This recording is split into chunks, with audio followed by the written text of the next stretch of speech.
Hello, Hey, everybody. Hey. Welcome to our chat. Jamie's got a little projects going on, so he's going to be in a little bit later. So we'll get started here until he can get back with us. So we had some pretty good weather here this week. We had forecast for rain all week, but we only have one rainy day, so it wasn't so bad. We had some rain overnight, which makes it really good. Get the rain when we need it, then you can enjoy the day.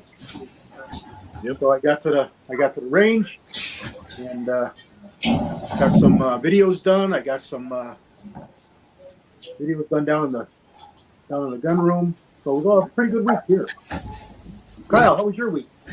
My week was good. Had a couple of good off days, Wednesday and Thursday. Went back to work today, and I'm a little tired, but we're here. The weather was weird. It had a 15% chance of rain on Wednesday, and it rained about 2 inches. Then we had an 85% chance of rain on Thursday, and it didn't rain. So SOP, man. That's Georgia. That's Georgia. Mm-hmm. Ungun related, I've got a band gig tomorrow night.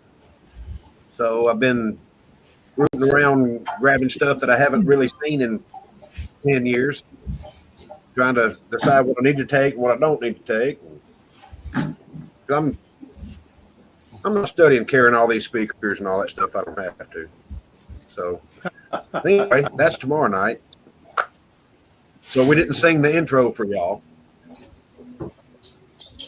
Anyway, Six, what's up? Oh, not a whole lot. Had a pretty good week, I guess. Did a bunch of casting Sunday. Shot 4 more episodes of Wide Cutter Wednesday. And Nice. did some more getting up and going to work the rest of the week. It's a normal week, so that's about it for me. Yep, rinse and repeat.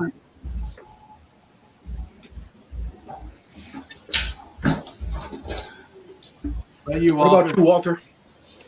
Well, I had a pretty decent week. We got a little bit of rain the other day here in California. It had a 1/4 of an inch, and that's at this time of year is a big rain. We hadn't had any rain since last May, and we had a 1/2 inch last week and a 1/4 inch this week. So that's helpful around these parts.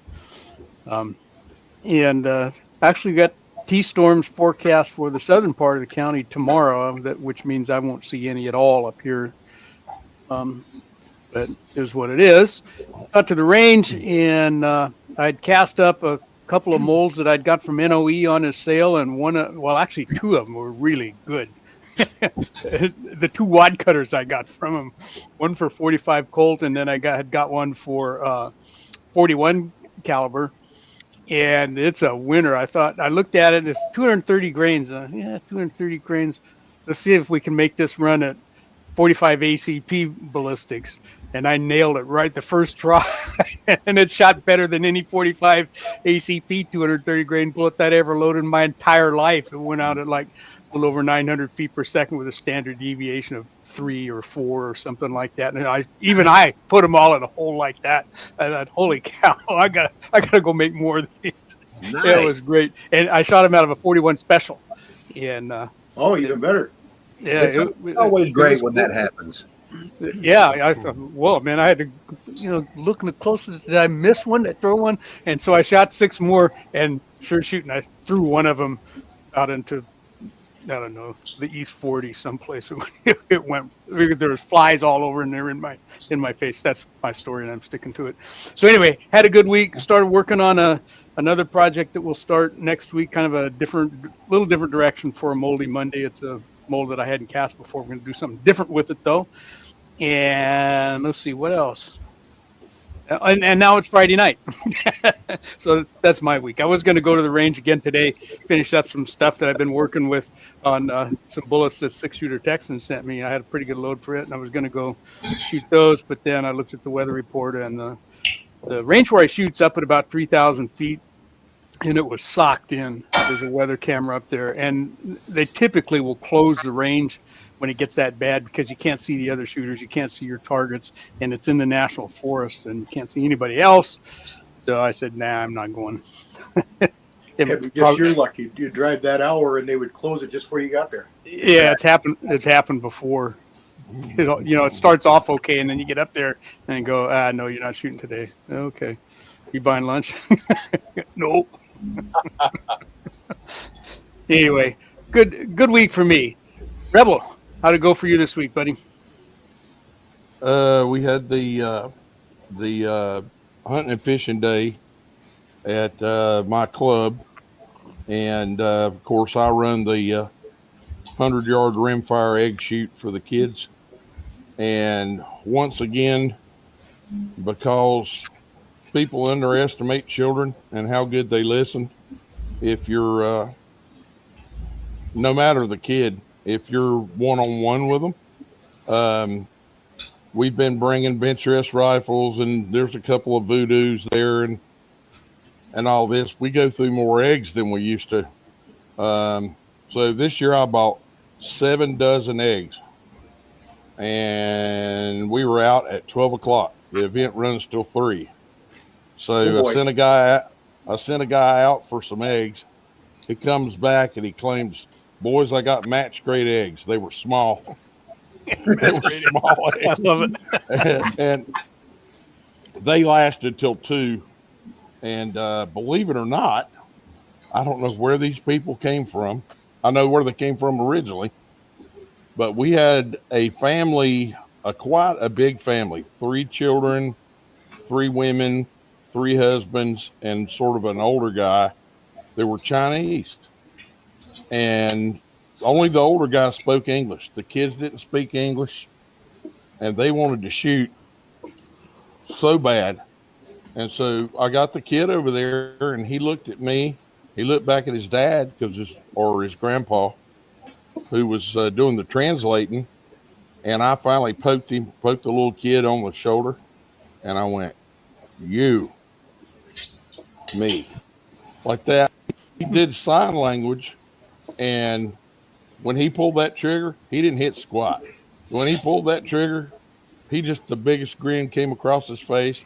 And then there's a set of twins, and they were talking so fast. It was just blistering fast that they were talking. And finally the grandfather, the translator, whatever, he explained, he said, none of us have ever shot a gun. So there was nobody else waiting. We got the men in there, let them shoot. They didn't hit squat. But every time they heard the gun go pow, they go, oh, like that. And then we got the women in there. They were real hesitant, but they shot. And now they can all go back to China and say they shot a gun. I said, boys, we've trained the enemy. And another guy said, I think we've just convinced them to stay in America. And I was like, well, that's true. That's true. But anyway, it was a really good time. It was a long day. That's the reason I wasn't on Friday night. And my knee was killing me. Thank God for Advil. And anyway, I did make a kind of a off the cuff order for something this week. My buddy told me, he said, hey, Brown has got HS Precision stocks on sale. And I flipped it, and the sale was getting ready to end. They had them on sale for to fit a Remington 700 for $149. They were Remington overstock HS Precision. I went, bam, I got one. So it was supposed to be here today. I'll mute here in a minute and yell back at my wife and say, hey, did I get a package today? I didn't see one, but anyway, it's coming. I doubt I put it in an existing 700. I'll stick it in the gun safe, and it'll be for a future gun sometime. But you can't have enough of that stuff, man. You know? I got me a stock today too. Really nice. What'd you get?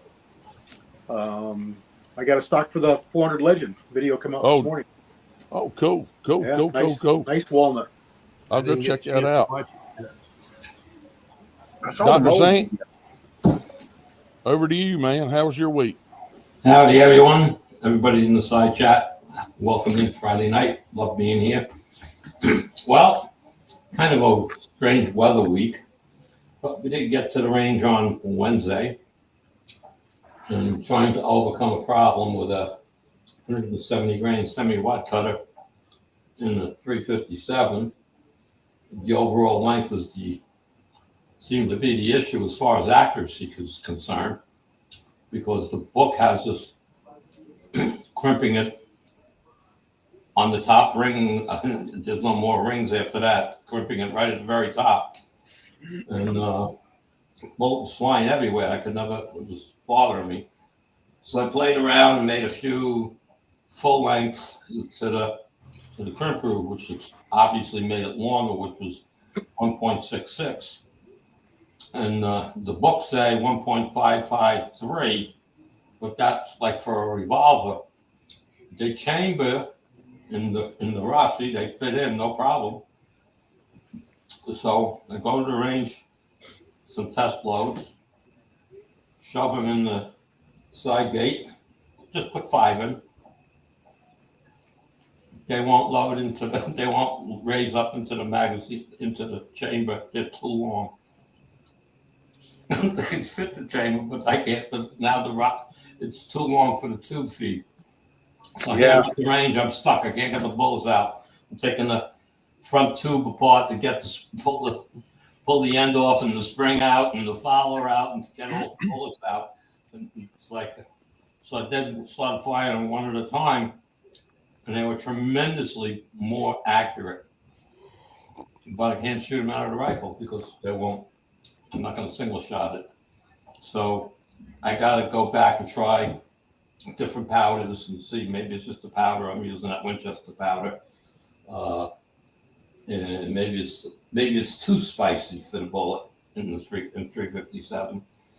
And the second option is I got a little package from Uncle Jim with some pieces of Kydex. Oh yeah. Project? Any progress there? Well, he sent me, some pieces of Kydex. I cut it up, cut the piece to size last night. Got it nice and smooth and square and all that good stuff. And then tonight when I got home, done with the bullshit. I bent it to how I wanted it, heat gunned it and whatnot. And I have a pair, I don't know what you call these pliers, but they're a pair of ice grips, like long, wide, like 4-inch jaws, 2 flat jaws. Yeah. Okay. So I made a line on the Kydex and just heated that area and bent it to where I wanted it. And made everything fit. Because again, I have one of those forward cantilever scope mounts, but it's on the rifle backwards, so the cantilever's towards me, and that sits over the ejector port because it's a top eject. And my plans were to double side tape it to that. So I made the first one based on thoughts. I didn't know how long I had to make it, so I made it 2.5 inches long from the point on the scope mount where it was still flat before it curved a little bit, and just kind of bent it up, got it to work. Had to cut it 3 times to make it fit from under the scope mount to the rifle, and with the angle and stuff measurement, it's hard to get an angle measurement, but anyway, we got it to fit, and I loaded up, started dropping 1 case at a time and just empty brass. And boom, out comes the shell. All right. Excuse me. So then I decided it was too long. Didn't need it that long. So I cut it down twice. And so I taped it on, whatnot, and all that. And worked great. I didn't need the length that I was building. And so I finished it up, cleaned everything good with solvent, so all the double sided tape would hold. Loaded up 5 dummy rounds, 3 different bullets, and riflemen, and everyone chambered, everyone ejected. So it looks like it's solved. Excuse me. I'll make a little video tomorrow. Hopefully it'll be up tomorrow afternoon. Not going to show you exactly me bending and stuff, but I'll go through the motions of what I did. Basically made a deflector. Yeah, I made a brass deflector, and it works. And again, it's a top eject rifle, and the scope is over it. So every time I tried to eject, it would just hit the scope mount and bounce back down into the chamber. So I was like, I had a scope mount for a M1 carbine one time, and it had part of its mount had a deflector built in because it was cantilevered, and it worked most of the time. well, it looks like it's working. When I get to really test it, then I might bring the piece to a friend of mine. I can get some real thin, not sheeting, but thicker than aluminum sheeting. And he's got a brake and stuff. I could probably do it in the vise myself, but I don't want to scratch it up. Make the bend that I need, and then trim it to what I need, and put that on instead of the Kydex one, and at least it'll match with the rifle. Steel. So A little more. honestly, as long as it works, that's all that matters. You almost don't realize it's there. So we got to try it live. It looks like I might get an opportunity again Wednesday. So over the weekend and maybe Monday, when I get home from work and stuff, I'll load up some more bullets and see what's going on. Now, Walter had done a couple of videos on some 358 bullets. He had a 358-091 you just did. Was that the Type 2 wad cutter? Was that the Type 2 wad cutter? Yeah, that's a good one. 150 grain. But because I saw a steel mold, and so I'm going to be looking for that because that'll still come out of 90 grains of zinc. Yeah. And instead of the Type 3 wad cutter. And then there's another mold. I think Walter did it also on 358-156. Yeah, I've done that one. Right, that's the other one, which is I forgot what that was. 100. There's a 358-665, the 158 round flat. I think that's the one I was looking at as well. So I got to look at, try to find a couple of those molds and experiment and see if I can find something that I can get. The 158 grain is like where I would like to be, around 160. It should be short enough I shouldn't have any length issues, and it'll get the weight up to like 96 grains or so. So we'll see. And that's about it. 358-429 is right at 170, but yeah, that's the one I have. That's too long. Yeah, they have a long nose, so they don't work with a lot of levers. There's a 358-432 that's a little shorter, and it's 160 grain. Rated at 160. 358. What? 358-432. That's a wad cutter. So that should be able to be seated down in there, and it's 160 grain, so it's a little bigger than like the standard 148. Yeah, no, I don't want a flush, something that loads flush. I want. Oh, it okay. Doesn't change. Wad cutters don't chamber in my rifle. They won't chamber. Okay, so okay, yeah, you're gonna go in rifle, so. Well, the Rossi and the Type 3 wad cutter shoots great. RCBS has a 150 KT, which is a really nice bullet. It's close to the 477 or 156. that nose profile. They're pretty similar. They're just off by a few grains. Yeah, I mean, I have a Lee One's a gas mold. check, maybe. I have a Lee mold. I forget what they are. It's a semi-wide cut. I think it's 158 grains, but I want to cast zinc. And I'm not casting lead anymore, so I think my mold is a 6 cavity. So if I only use the last 2 cavities, it should open easy enough. So I may try them. I might have a OHA copy, but it'll be a 1 cavity, single cavity. I'll have to look and see. Well, I don't care about the 1 cavity deal. It's just the point that I'm just trying to find out what's going to work. I don't want to. I could send it to you. You could try it, and if it worked, then you can hunt for one. Well, I hate to bar anybody's mold and make zinc bullets in it. So it beats it up. Well, I'm going to heat the mold up really hot, and I haven't had any warpage problems with mine. But when you try, you're casting with it, and 2 cavities, and in the beginning, it's a little hard to open. So I don't want to damage anybody's mold. Gotcha.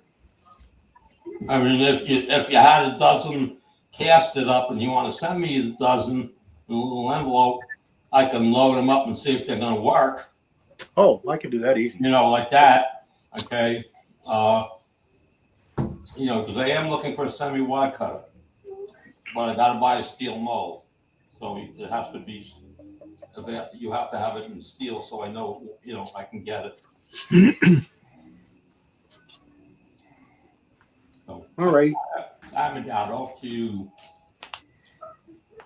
Mark, how was your week? What'd you get? I saw a couple of posts you made over there on the other forum there. How's it going with the priming problem and the priming problem? Rifle. I had so many ways to get around the priming problem. That wasn't long. I just used a different way to prime, but everything went good. I mean, I loaded up with some brackets of different loads. I'm ready to go to the range. Good deal. It's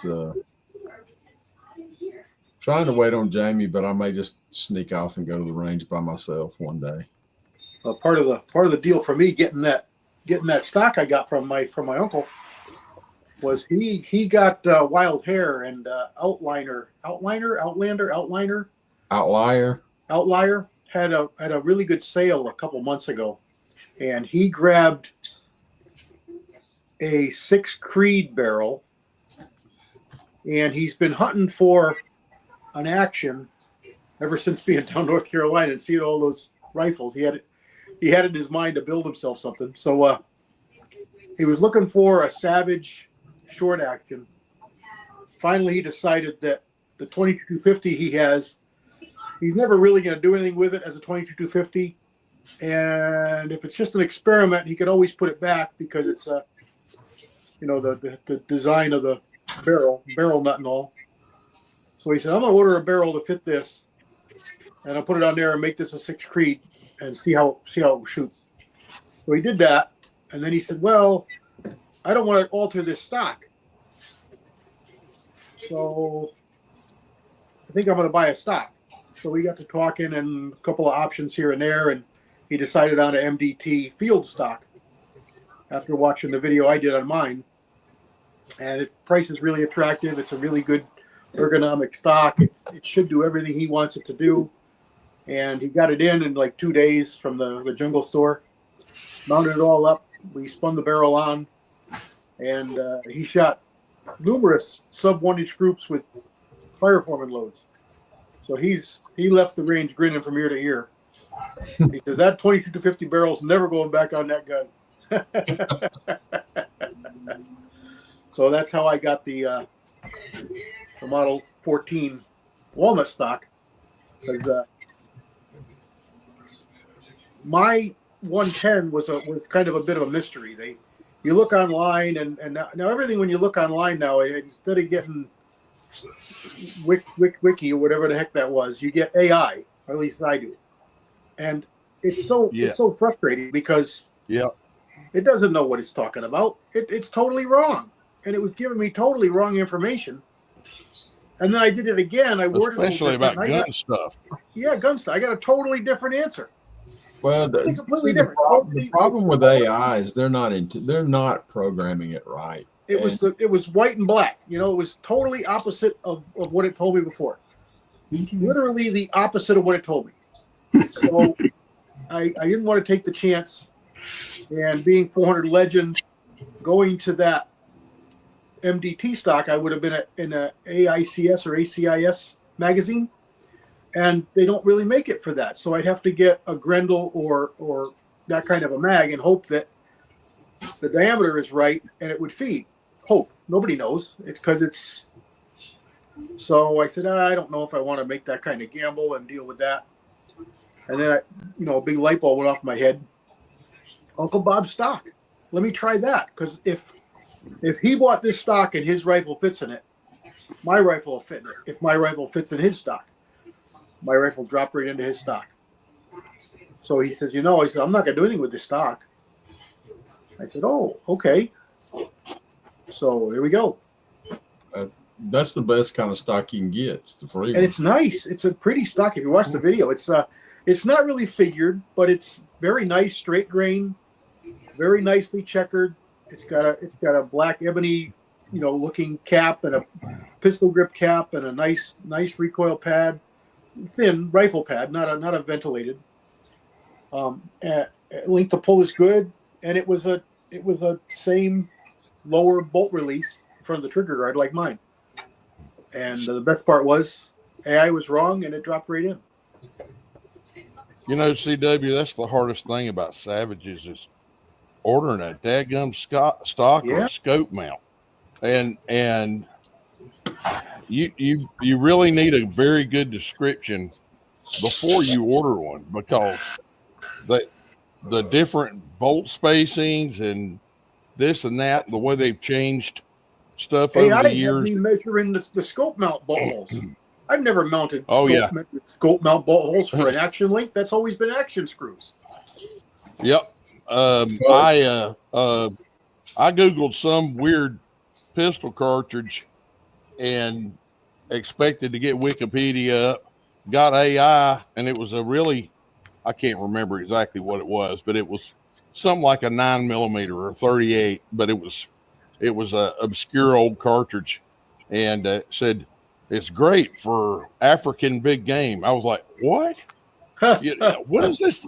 I said, they need to. AI stands for something else. It doesn't stand for intelligence. Artificial maybe, but geez. Artificial ignorance. Yeah, there you go. That's a good one. It's a lot of these websites put it on their website. The problem is they don't have the IT staff to set it up properly. And what ends up happening is what they're really trying to do is to not have to have anybody get on the phone. And that's all they're using it for. But AI is only as good as what you give it access to answer the questions. Garbage in, garbage out. Or nothing in, nothing out.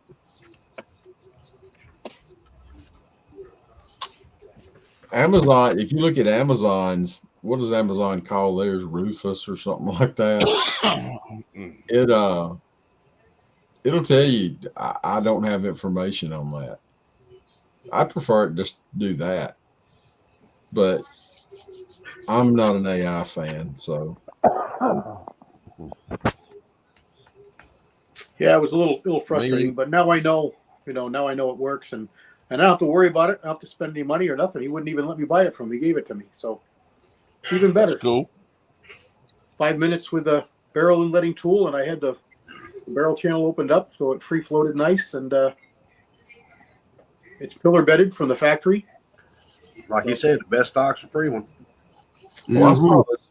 Stocks are amazingly expensive. Can be. Mm-hmm. It amazed me. I was looking at one that Eric Cortina's shooting, and I just fell in love with that stock. I said, man, I would really like to have that stock. And I finally found out what it was and looked it up. And I'm like, $3,500 for a stock? No. Oh, yeah. No. Was that a chassis? No, Or it was stock? just a stock. Well, I guess you could say it was a chassis. Yeah, but yeah. Well, That's still that's so overpriced. yeah, it is. I just sold It a was, used Manor stock and a used McMillan stock, and both of them, oh, they were on consignment. I sold them for $800 a piece, used. Yeah. Yep. I mean, it amazed me to see. I mean, I looked at all about it, and they go into all this detail of, it's a wood stock, and we know wood changes, so we embed this full metal chassis in the stock. Right. So Right. everything you're mounting to metal. You're not mounting to wood anywhere, and which makes sense for a precision rifle, and it's beautiful. But I'm not paying that. Was it a Wooks stock? No, it's They do. I don't. I'll be honest. I don't know what the name of it is right now offhand. I'll see if I can find a picture of it, and then I'll get CW to post it. Wooks makes some. They're actually owned by Beretta, and out of Italy, they make an aluminum chassis with really nice wood, kind of inlaid with it, and they're pricey, but they're not $3,500 pricey, but they're pricey, and they're super nice. Cortina's at the level. He was probably gifted one. Yeah, I'm sure he wears their patch on a jersey or shirt or something. Oh yeah, I would. Yeah, I would too if somebody's giving me stocks that cost that kind of money. Yep. If I'm paying $3,500 for a stock, it's going to come with an A10 with it.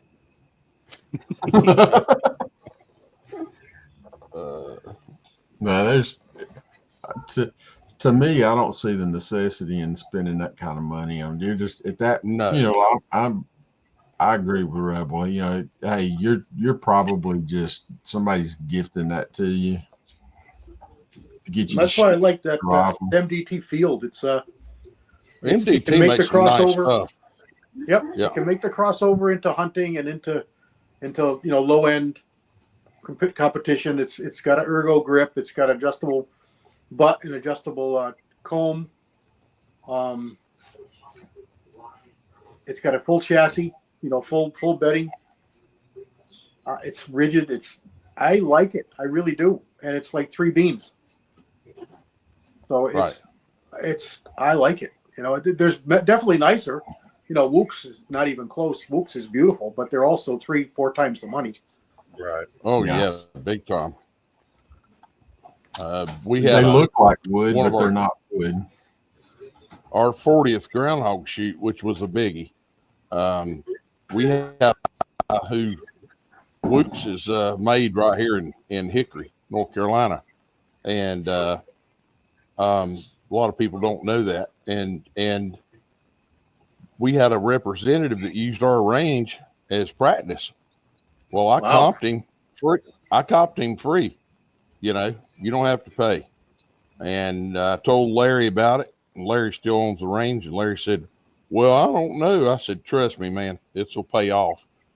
At the groundhog shoot, he showed up with 5 Wooks stocks and a Wooks axe, a Wooks knife, and a couple other little doodads for prizes, and donated them. Boy, Great.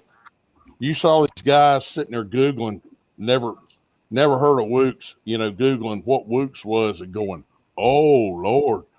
They were, those were first to go on the table. They were really nice. Yeah. He saved the day though.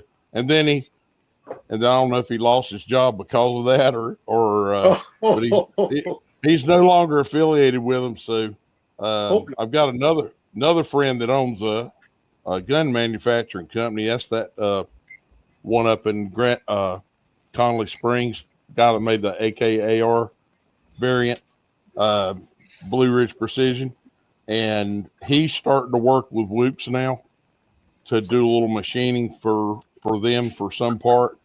And I said, get them back over here. Get them back over here shooting. I need them. So he's working on that. Look, I mean, they can be beautiful and all of that, but I don't see spending that kind of money on the chassis. Well, if you like a HS Precision, like I just bought, you're buying a chassis. It's just shaped like a conventional stock. It's totally inlaid with aluminum, totally inlaid, and that's all a chassis is. If you look at everybody's precision rifle, whether it be Tikka or Ruger, the reason they cost so much more is because of the chassis they put on. It's not that the gun's any better. It's just that, they got an expensive chassis on them. My Weatherby shoots just fine with the composite.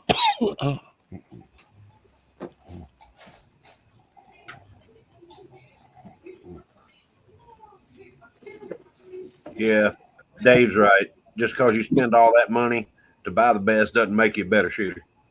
No.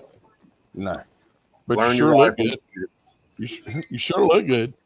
Oh, I got a bunch of Save Queens, but Yeah, that's right. I've got my go-tos as well. I'd rather have something practical that really works. And if you can afford that, more power to you. But I'm with you, Kyle. I can't pony up for that. No. Yeah. GRS, another one like Paul says there. It's I looked hard at those. If they would have had them for my rifle, they make them. They just nobody had them in stock. And coming from outside the country, it's it's hard to get them. Yeah. Any timely manner. But they were in the $600 range, $700 range. Yeah, so they weren't as bad, but they were still costly. Yeah. I mean, if you was going to build a once in a lifetime critter getter and cross over to a few competitions, yeah, I mean, I'd spend a little extra money on the stock, but I'm not in the four number. I'm not even in the high three numbers. So I can't. Yeah. When you can take a cheap stock, and if you know what you're doing and you're real careful and bet it right, and as long as it's really solid, that's the thing. Yeah, really make it shoot. I'm not saying you can take a Savage Axis stock and make it great, but you can make it better. Well, I built hard when I spend $100 on a set of grips for a revolver. Yeah. Every you can blow that. You can blow $100 quick on a set of grips. Yeah, I just did. Yeah, I don't understand. I did 4 or 5 times last couple months. I can understand. I can understand more on a revolver, but people that buy grips for a 45 for a 1911, I'm like, why are you spending that kind of money? Make them. Yeah, exotic materials probably. Well, you can go to a wood shop and buy whatever wood you want, any kind of exotic wood, and you can buy a checkering tool and everything. Sit down and then have something that literally you made. I watched a guy make a set of grips out of a bighorn ram horn. Oh man, I bet that was unique. For a single action, the most beautiful thing I ever saw. Oh my goodness! It just, I can't even tell you. Maybe stone. It looked like maybe stone. It had yellows and golds in it, and it was burled like fine walnut. Wow! It was. I don't think I've ever seen that. I don't think I've ever seen a set of grips. Yeah, I had never seen it made out of bighorn. I've seen the Asiatic rams and the black horn and all that. I've seen all those, and they can be really pretty too. But this was very light colored, almost granite, almost oatmeal color, but with depth and with grain. It was beautiful and perfectly smooth, glass smooth. A lot of character there. Oh yeah. Yeah. I've got a piece of mammoth tooth that I was going to make scales for a knife out of. I may just wait on. And I've been wanting to build a 2011. I may just wait and make grips for it out of it. Yeah, some beautiful stuff. Yeah, there's some gorgeous stuff you can get out there, reasonable. See, Literally, I mean, if you got anybody that's got, a belt sander, all you got to do is sand one side flat, and And then then cut the shape. Yep. then it's nothing to it, and then you just checker it, and it's past time for us to go through the side chat, fellas. Oh boy. What you want to type in, Walt? stop. Absolutely. Stock.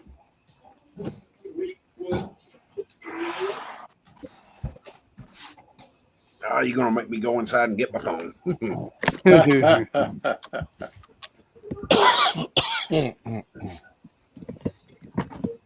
CW, I sent you that picture of that stock. Maybe you can figure out who it is. I can't figure out who it's made by. I can't remember. He told me, but I can't remember who it. I'd never heard of him. Yeah, we're having such nice weather here. It's more comfortable to sit outside on the back porch than it is to be in the house right now. Yeah, It's raining here again. I'm beginning to look for a sweatshirt. T-shirt's a little too cool right now. Well, it's just nice here. We're in the upper 60s, low 70s. It was nice day today. Yeah, that's what I got here. Y'all keep a watch on that storm developing off the Bahamas. That sucker might got a good chance of coming into south of North Carolina. Yeah, I saw that. Your truck probably needs washing anyway, right? Yeah, but Mine does. Western North Carolina needs the rain, but it doesn't need what? Yeah, it doesn't need Helene. All right, so let's go through the side chat here. And first one in is Viejo, Walter. We got 6 here. We got Mike Hester and Andy all on the panel in the side chat. Ashley's here. Welcome, Ashley. Miss Kitty, Mr. Edward Petty, our buddy Walks Fletcher, Paul Loud. We got Mark, Bama, Dad here on the panel and in the side chat. There's Uncle Bob. Vanessa again, Ashley, Walker Fletcher. There's David Thorzak. Ron Two-Way Matters. Welcome. Glenn Davis. Myself. Walter again. There's Uncle Bob again. Old one guy. Dale Pogue. My son's wedding rehearsal. Congratulations, man. That's awesome. Vanessa Kitty.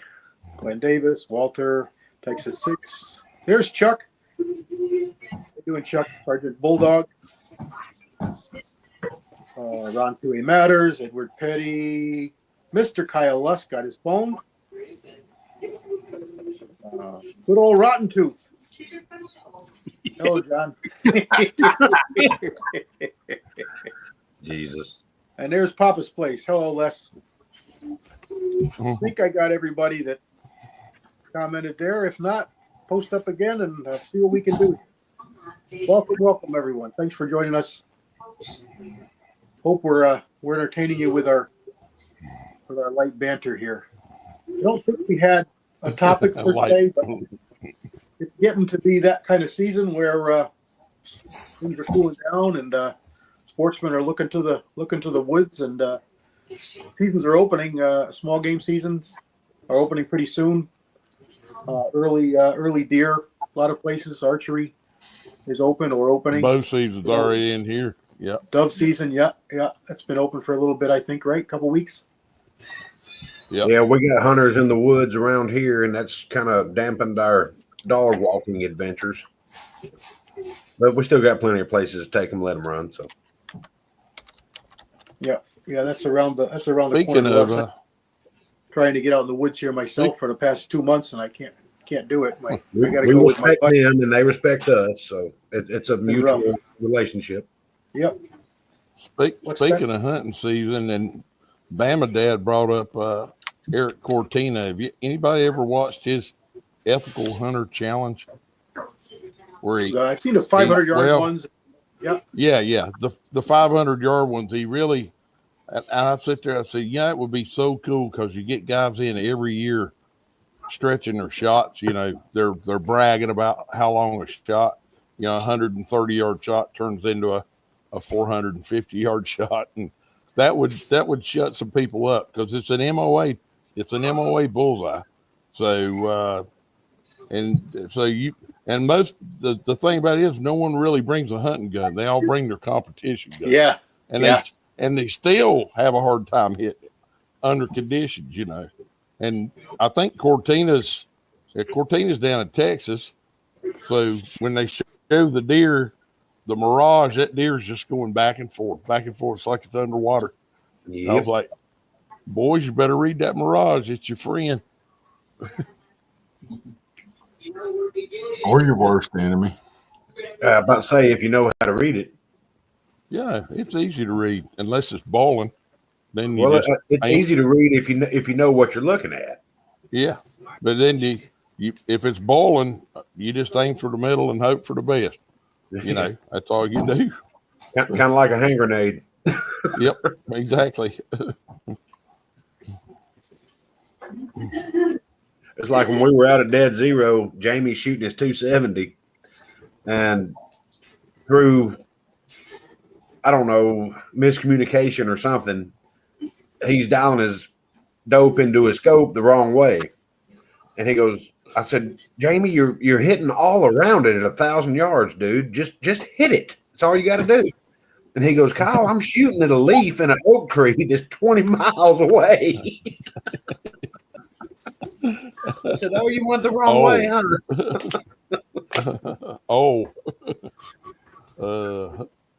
But the next time, he more than made up for it.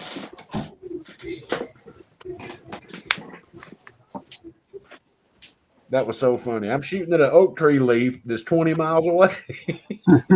Yeah, I had a similar experience.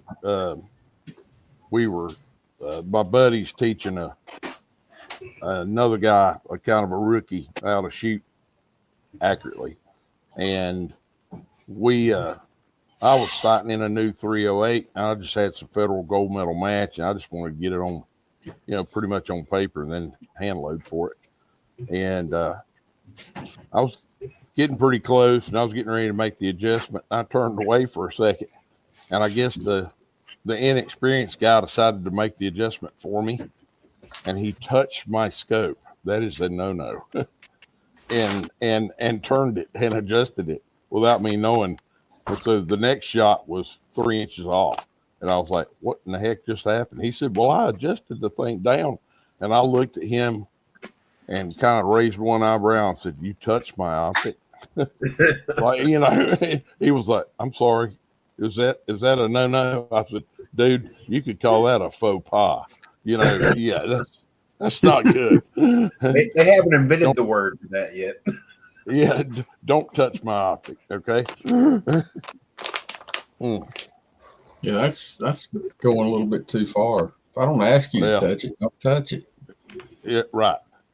You'll end up like that one guy in that shooting match at the club one time. He kept bragging, kept running his mouth, kept bragging, kept running his mouth. He was doing all right until he turned away and I stuck that toothpick between his stock and his barrel. And you got to know this guy. He's from New Jersey, and he held a 1,000-yard world record for like 7 years. He did it here in North Carolina, and when it got broke, though, it got broke bad. But he didn't understand why the second round his gun just went all to pieces. I can't understand it. And I'm waiting for him to walk away, and I slid that toothpick back out, and all of a sudden it went back to shooting again. And I was like, "Boy, you better borescope that barrel. Something's going on with that thing." You know, made him scratch his head a little bit. I finally let him off the hook, but about 4 years later, you know.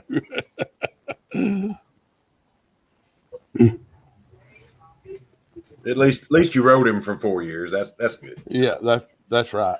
Yeah, old Mr. 1,000-yard world record. Yeah.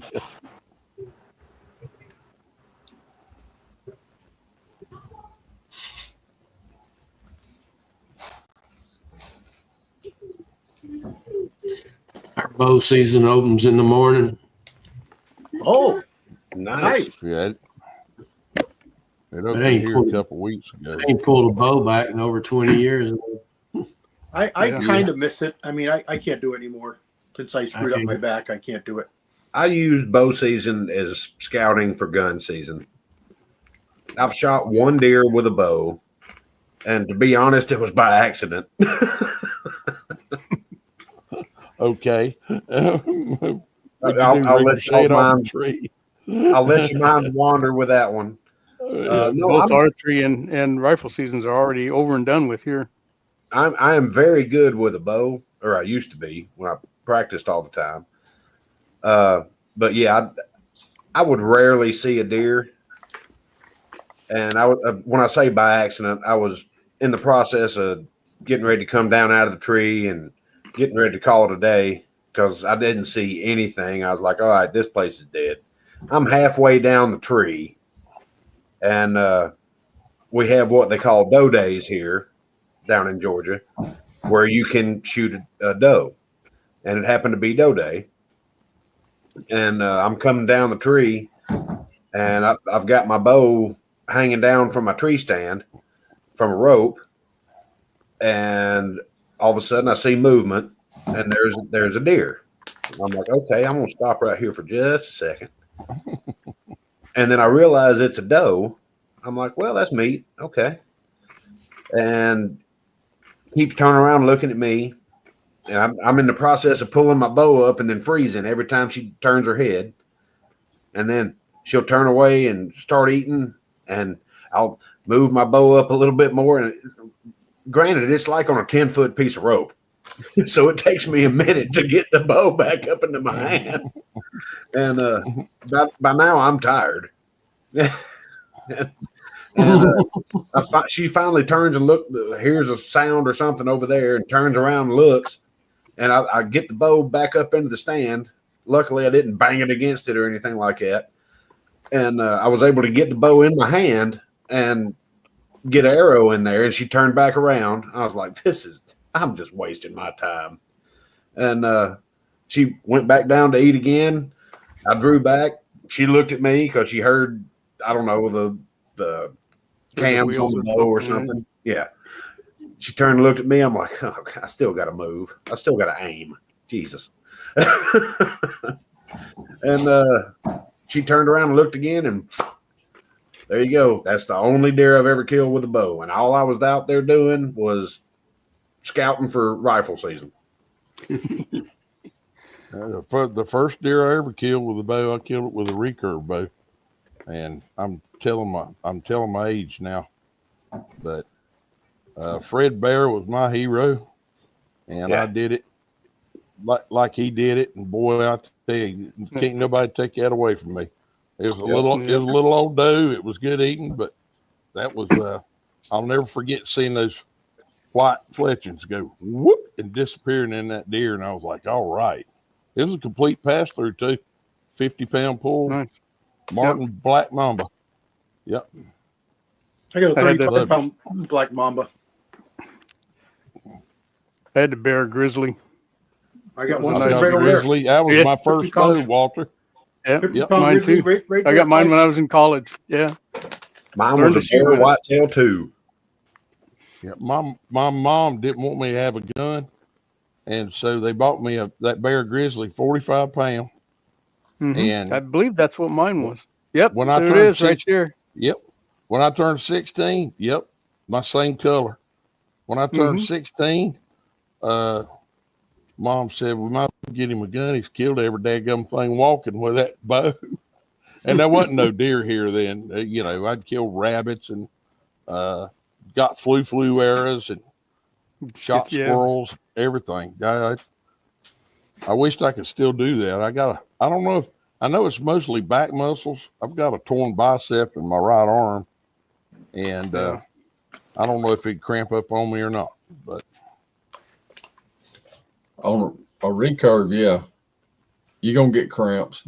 If you got a tendency to get cramps, you're gonna get cramps. You need to go ahead and switch over to a compound. Oh, I got a compound. I got a Matthews, but I don't bow hunt anymore. I don't like skeeters. You know? Exactly. So It's cool in the morning, so you dress for that, and then by about 9:30, it's approaching 90 degrees again. and you're hearing, Yeah. and yeah, crank that thermocell up.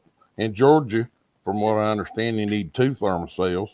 You need 2 at the Otherwise, bottom of the tree, 2 at the top of the tree, and 1 in each pocket. yeah, otherwise they carry you off. Yeah, they'll gang up on you. Yep. But yeah, I tend to get in the mood for deer hunting when it gets a little bit colder. So, of course, the way things are in the South, if you do kill one, even in December, you're lucky if you can hang it. You know, I mean, it gets warm in the day, and you have to hurry up and get it done. You know. Yep. That's like here now. It's easier just to pay somebody. I got a guy, I just pay him a little bit of money and he hangs it in his cooler. Yeah. And Yeah. Our butcher shop will do it, but they're going to want you to pay them to process it, and I don't do that. Have you ever wet aged one, Bama Dad? I haven't. It's not bad at all. You take you a cooler and a good sized cooler, put the meat in it, put a little salt on it. That's optional. And pack it nice. And I mean a good cooler, not one that melts ice in a day, you know. And put it in the back of your truck. Drive around a little bit, you know, run your errands, whatever. All that ice, sloshes, this and that. That evening, drain the bloody water off, add more ice. You do that for about 5 days, and that meat is just as beautiful as it could be. Yep. Yeah, I mean, it's, you know, our problem here is, gosh, I'll never forget, it's been a few years back. Christmas Day, I was out in the driveway in shorts and a t-shirt putting the car stereo in a car. It's just, we don't get cold weather. We might get it a little bit, you know, for a few days, and then it's, you know, it's back up into the 70s. Sergeant Major posted on the side chat, he got his first bear when he's in high school with a 35-pound draw bow. And that just goes to show you that's what Fred Bear and Ted Nugent always said. It's not how hard you're shooting, it's how sharp your broadhead is. You know? That's true. Heck, the Indians didn't use much more than about 35 pounds. Use whatever stick and ligament they could find to make a bow and a string. I was watching a video. That's how they work. What's that big bow hunter guy's got? Steve Ranella or Ranelli or Ranella? Yeah, that's a meat eater. Yeah, Steve. Yeah. His son got a brown bear. I think it was in Alaska. And he was too close to that bear for my. There ain't no way. I'd been afraid I would have pissed that bear off with a bow. And there's no way I would have done that. That's too close. Now, that bear would have been long gone. If it was that close to me, he'd have smelled me because I'd have pooped all down my leg. Them's big animals, boy. Yeah, that one was huge. You ever see some of those old movies of Fred Bear shooting grizzlies yeah, and polar bears and stuff? I was like, geez, that's hard to believe. I was like, I know he had a guy standing behind him with probably a hauling, who knows, but yeah, but still, I mean, if that grizzly or polar bear decided to charge him, that'd have been it. A polar bear. If I ever went on a hunt for a polar bear, it's going to be with a high-powered rifle from a long way off.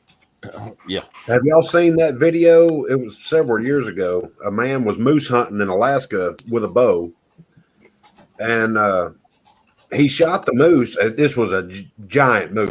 I I mean, there's no such thing as a small moose except right when they're born. But I mean, this thing was massive, and it was a perfectly placed shot. It was so perfect, the moose didn't know it was shot, and it turned around and saw the guy, and then started charging him. And the guy is just in panic. No doubt. I mean, this thing's 7.5 feet tall, 1,800 pounds or whatever. Is charging the guy, and he's just backpedaling as fast as he can, and he falls between two trees, falling backwards. And here comes the moose, and he's reaching for. He's got a 460 Alaskan on his chest, and he can't get it out of the holster. and the moose comes in. That's when the water turns brown. Yeah, right. He, like I say, the guy fell backwards between two trees, and luckily the two trees were strong enough and close enough together. The moose couldn't get to him, although he did try. And eventually, the moose finally realized he was shot and just fell right at the guy's feet. And he's still sitting there trying to get his pistol out of his holster. He's like, I didn't know what to do. I knew I couldn't use the bow again. them moose get stompy, Yeah. And this one was a little bit on the upset side, seeing as how he just been shot. Yeah, you just killed me. I'm going to stomp your eyeballs out. Yeah. It was a scary video. It was a like a GoPro video on his chest or whatever. God, it was a scary video. I was like, I can't believe they put this on the internet. Oh, wait a minute, he lived. He's alive. And it wasn't anything due to him. It was the grace of God. He fell right in the perfect spot. It still disturbs me to this day because I don't know what the outcome was, but I watched one where there's obviously a guide or a professional hunter, and he's got a little white Jack Russell, and they're in Africa, and they use Jack Russells a lot for tracking dogs. And that Jack Russell is barking like crap at this clump of brush. And the clump of brush is, I don't know, 16 feet high, maybe the size of a good outbuilding. And he points to the brush. And so the hunter goes over, and he's got some kind of uber-duper Magnum with a suppressor on it about as long as your arm. And he kneels down with a set of shooting sticks, and you hear the gun go off, and you hear the bullet impact. And all of a sudden, I don't know how many pounds of mad black buffalo come out of that brush and hit him and got him up next to a tree. And all you can see is that buffalo's shoulder muscles. He was just grinding him into the ground. And I said, that guy's got to be dead. The video cut off. And I mean, you didn't see any gore or anything, but because the buffalo was in the way. But that'd be like a 3/4 ton Ford truck wadding at you, that's just real. I was like, if they got enough gumption that you make a fatal shot and they can still kill you, then do it from up in a tree or something. That's the problem with Africa. There's not a lot of trees. No. It's that is. And some of those lion and leopard videos are horrific on YouTube. That one where that lion comes flying at that guy and he shoots him in the air and ends him, but it knocks the guy down. It lands on the guy. And I'm like, no, sir. Yeah. Not me. We were, the thing is when you're not from there, you get careless. And I'm speaking from experience. We were going to have a picnic in the Masai Mara Game Preserve, and we found an acacia tree. We were going to, put everything out to have a picnic, and all of a sudden, the guy that was driving the Jeep for us, he started screaming, and he said, "Get in the van." And got in, and I said, "What's the deal?" And I looked at him, and he was soaking wet. And I'm like, "How did you get so wet?" Like that, he goes, "Leopard." And I looked back, and up in the tree, and there was a leopard, and it peed on him. Jeez. And it was right. I mean, you know, a leopard's not something to mess with. No. You know, a cheetah you could probably scare off, but a leopard, Leopard's 200 pounds of bad news, man. yeah, that's a man eater. Leopards take deer up into trees. Yeah. Why high in the trees? I don't want him dragging my dead butt up in the tree. I can tell you that Wow. right now. I think I'd think that leopard, he just peed on me. I mean, he could have done a whole lot worse. We had a young guy that was taking us out one time, and he got too close to a giraffe, and the giraffe kicked the side of the truck that we were in, caved the door. Why was he that close to a damn giraffe? Did he not see it? Because there was this guy from Trussville, Alabama that wanted a better picture. Then he can get out of the dang Jeep or the truck or whatever and walk over there. No, I and wasn't take getting out of the pictures truck. of him. I'd gotten out of the truck a few days before and was trying to get a picture of a black rhino, and I walked out in grass. The grass was up about neck deep, and I walked out where I could try to get a closer picture. And the guy I was with, and it wasn't a guy, this was just a preacher that I was with. He said, "Brother Mark, come back, come back." And I said, "What is it?" He goes, "Glass too tall." And it hit me like a ton of brick where I was in that grass. And I had my 14-year-old son with me. And we didn't take off running, but we at a steady pace got out of the grass. Yeah, you got back pretty quick. Yeah. Yeah.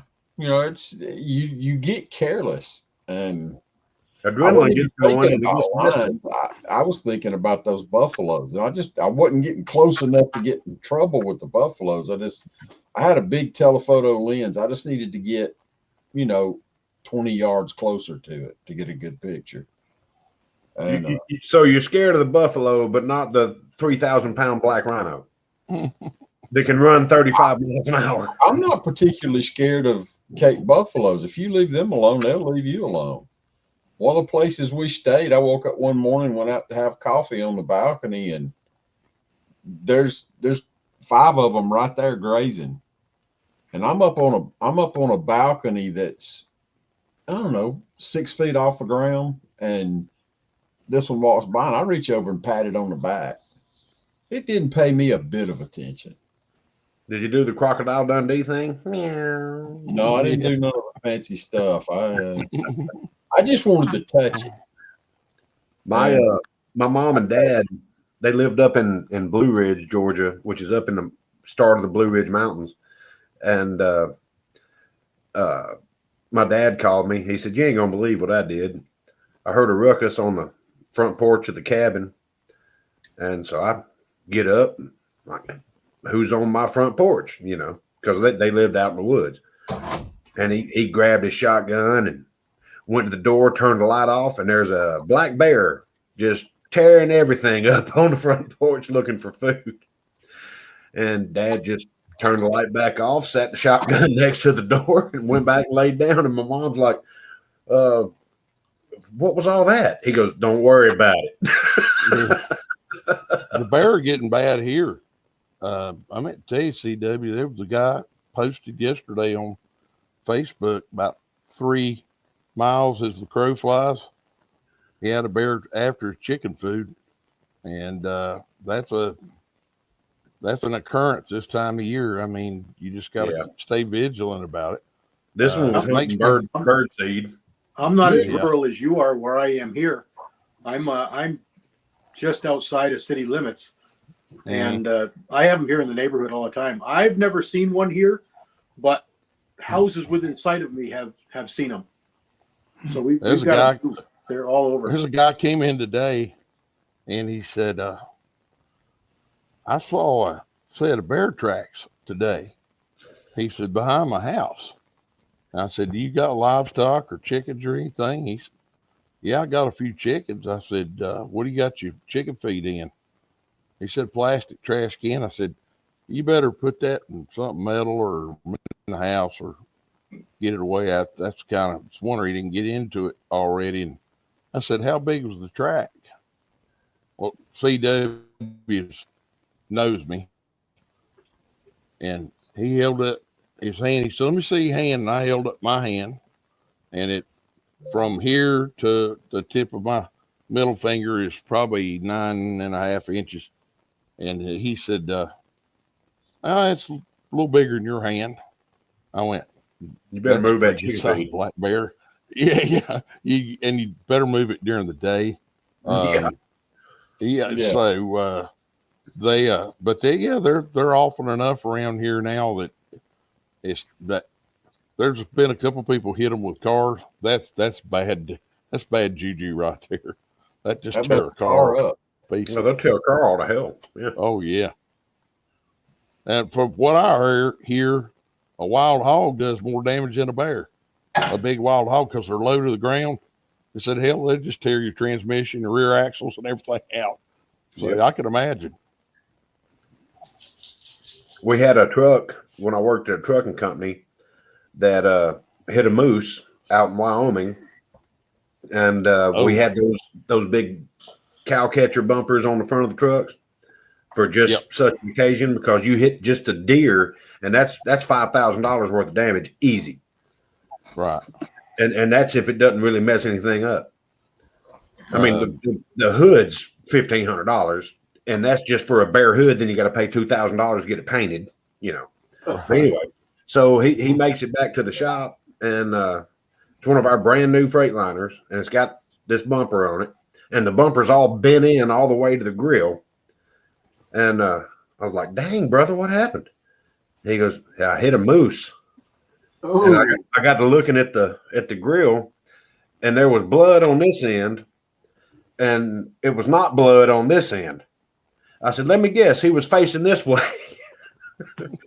He said, "Yeah, I hit him at about 68 miles an hour." Didn't see him till it was too late because it was snowing like crazy, and yeah, he was facing that way. Because you could, I don't know if I have to explain this, but yes. There was blood on one end and not blood on the other. But there was something on the other end. It just wasn't blood. Right. Gotcha. It was a little darker. Yeah. A little bit of work with a forklift. It saved about between $5,000 and $10,000 worth of body work. Pulled the bumper back out and off he went. Well, I ain't got to worry about moose around here. Thank God I I'll don't tell eat you it. what, the one animal I'm not as scared of black bears. One animal I would not tangle with if it was like in a trap or if it was cornered or whatever, and that's a 30-pound bobcat. I'm telling you, that's a mean critter right there. That is one mean critter. Hell, possums are mean. Well, they can spin around Well- every way, but right, they're gonna get a hold of you somehow. Yeah. Bobcats Well, are not good. Possum's mean because he's so ugly. You'd be mean too if he's that ugly. Bobcats mean because you got all them teeth and no teeth brush. That's right. That's right. Creature. I still think possums come from hell. They look like they're possessed when they grin at you. That's what we call them. We call them grinners. Well, do you know they eat about 10,000 to 15,000 ticks Yep. a year. Yep, they're tick That's eaters. That's one Eat a lot of good other thing they stuff do. too, though. I had one Yeah. in my basement that decided he was going to hide in my upright piano in the basement. That was fun to walk into. Didn't go into the Right. basement at that time that often, and I went down there. I'm like, "What the hell is that noise? Why is the piano making noise?" You call I the went over there. Terminex. And I, You call the bug No, man. I moved the piano, and all of a sudden, this possum's just raising Cain at me. Just, I was like, "Oh, okay." So I'm sitting there. I grab a 45 off the table over there, and I'm like, "I'm not going to shoot this thing in the damn basement, you know." So I take all the pillows off the couch and the bed and all that stuff. I open the door that's down there. I've got him a highway to go outside. I You opened hurted him. yeah. I moved the piano. I was like, "Come on now, come on. I'll do it, but I don't want to do it." And I was like, well, maybe a 45 is not the preferred thing. No, yeah, 45 is the preferred thing. I'll tell you, if you put out rabbit gums or rabbit traps, we call them gums around here because we used to make them out of hollow logs. If you put out rabbit traps, possums, if a possum gets in one, if you don't smoke that thing out, you won't catch a rabbit the rest of the season. Yeah. And a buddy of mine, he got so ill, this same possum. He said, I swear it's the same possum. He said, I should have sprayed pink spray paint or something on it so I could tell it was the same possum. Kept getting in his trap. He said, come over here and shoot this thing. I walked there, and it was a live trap. It wasn't a gum. And I said, you were trying to catch a rabbit in a live trap? He said, no, I was trying to catch the possum, which I'm successful at, who's been getting my rabbit gum, which is over there. He said, shoot that thing. I took a little 22 Walther automatic, stuck it down at the cage and went pow. And he's sitting there bleeding out of both ears, hissing at me. He said, you didn't kill him. I said, oh, he's dead. He just too dumb to know it yet. He'll just don't know it. Yeah, he'll fall over in about 60 seconds. He did too. Yeah. I watched a little thing on YouTube the other day with a honey badger and an elephant. I don't know if anybody else saw it, but oh my God, yes. The honey badger went after that elephant. That elephant stomped that badger. The badger laid there like he wasn't moving. Finally came back around and went after the elephant again. He stomped him hard again. He didn't move. The elephant went back and looked at him. He's done. He's dead. Elephant starts to walk away. That badger got up and went after that elephant again. Yep. Tenacious. That's what I say. Jack Russells are half honey badgers because they're great. That badger got stomped. Yeah, I mean, thousands of pounds, and it got up. It didn't get up, but it came back, and it still went after him. And what's it gonna do? When that elephant's foot came on top of that honey badger, it was probably twice as big and round as the honey badger was long. He just was almost cartoonish how it went. They stomped it and kicked it. I couldn't believe that thing got up a third time. Crazy. And went back after him. Well, revenge. Don't quit. Stepping on me. That's right. Yeah. Stomped him. Just stomped him. Well, I guess that this didn't sound good enough. Why did Marvel never have a superhero called a honey badger? They had Wolverine. That sounds cooler. But honey badger, whoop a Wolverine, I think. In a heartbeat. Wolverine's mean, but a honey badger's just ornery, boy. We had two names for our bookkeeper at Peterbilt. One was Office Queen, because she always got what she wanted. Another one was Honey Badger. And the other one was Honey Badger, because you mess up on some paperwork, oh, she is sideways up you. She didn't care. She was probably 65 years old. She just didn't care anymore. You never tried to stomp her, though, Kyle. You know. No, hell no. I'd hug her to death, but I'd never try to stomp Miss Marie. We were so close, I'd call her Miss Marie, and I'd call her husband Mr. Marie. There you go. CW, you talking about elephants. I've seen elephants whoop up on hippos, rhinos. There's all kind of videos out there. It's and Bama Dad talking about not respecting animals.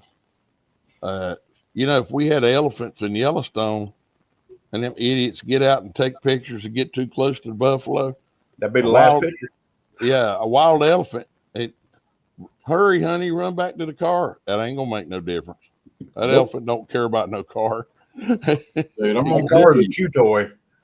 I was in Tanzania right during the rut for the elephants when they were breeding, and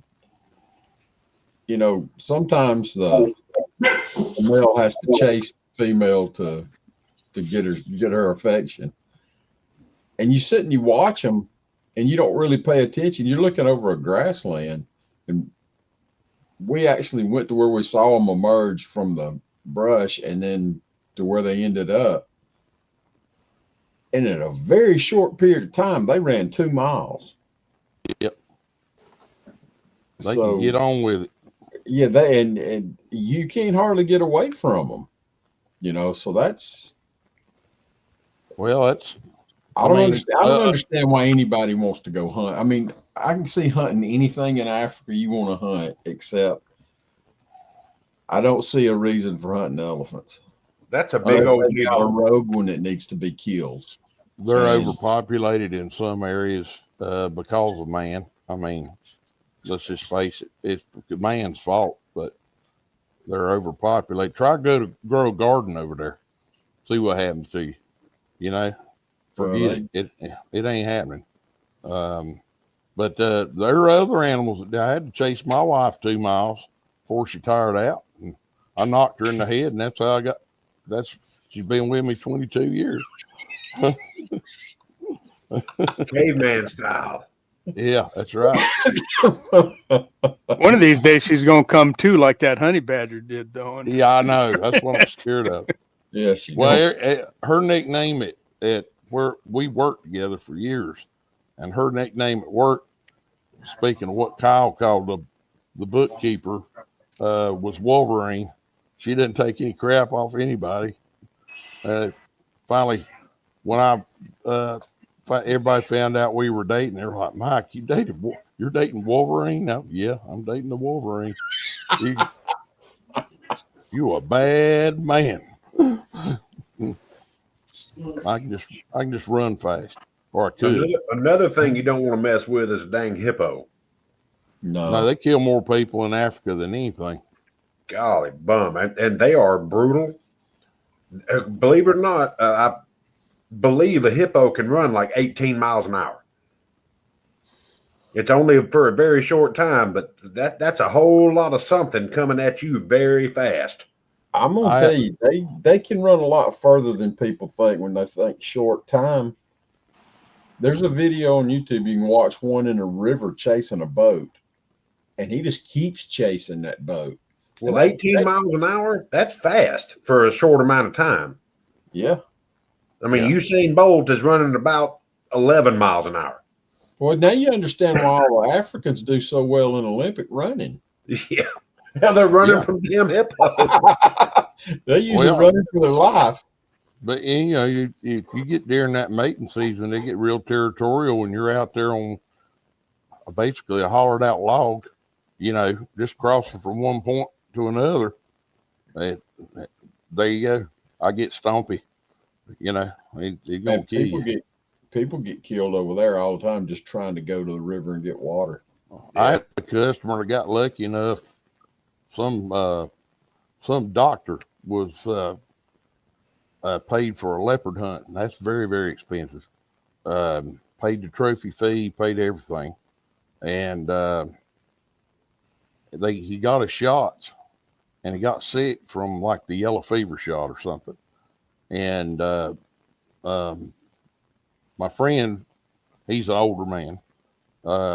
He's real good friends with the outfitter. The outfitter called him and said, "Hey, I got a fully paid leopard hunt. I know you've been wanting to go back and hunt a leopard."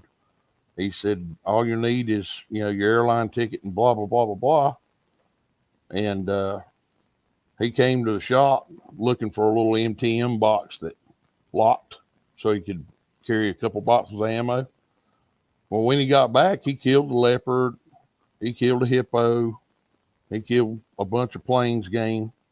Some of them size of an elk, And I said, "Boyd, what'd you kill that hippo with?" 300 Win Mag. "Boyd, what'd you kill that crocodile with?" 300 Win Mag. He took one rifle and he killed every dadgum thing. Killed a leopard, 300 Win Mag. And but I couldn't believe it. He's standing next to that hippo. The head was bigger than he was, and he's 6'2". And that head was huge. And he shot it right there. And I was like, that's exactly where I'd shoot a hippo, But he said, "My God, he said that we couldn't get near that thing for a day." He said, after we shot it, he said the other hippos, they got very upset. And he said, "Yeah, like a family, yeah." Yeah, PH said, no, we're not going to even touch this thing or try and get it out of the water till tomorrow. And he said it took 20 guys out there, one guy in a little boat, another guy watching for him. They tied ropes around it. They came back in, heaved it in by hand. They didn't use a winch or nothing. Yeah, it's crazy. No, and them Africans, they're going to cut that up. They'll eat it. They did. They absolutely did. And that's what that's what so many of the people that go on those safari hunts, they shoot and kill the stuff, but bringing anything back to mount is so expensive. Yeah. I mean, if you just bring, just say a gazelle head back, you want a gazelle mount, it costs a fortune. Yeah. Yeah, pretty much everything that's killed over there is 8 too.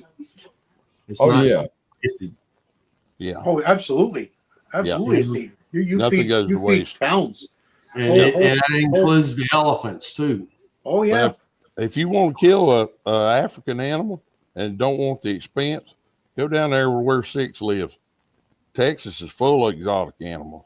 Oh, you know, you won't pay as much, and if you've got the money to spend, it'll still cost you. But there's axis deer, all kind of stuff down there. Sheep. Yep. Yep.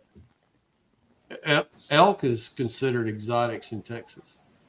I'm going to bail out, guys. Have a great night. Good night, Ian. All right, we'll see you. I've never eaten elk. Good night, Andy. Good night, Andy. We'll see you later, buddy. Elk is Have a good one, delicious. man. Elk is really good.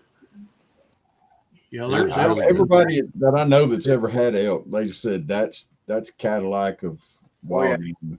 Oh, yeah. It's really, really good. They say axis deer is probably the best tasting deer. I've never tried it, but It's good. It's real it's- good. yeah, My they say brother-in-law's it's place is full. Well, I went to a restaurant in Nairobi called Carnivore, and that sounds like my kind of place. they had every kind of game that you wanted, that you were willing to try to eat. They had, and you find out that a lot of it.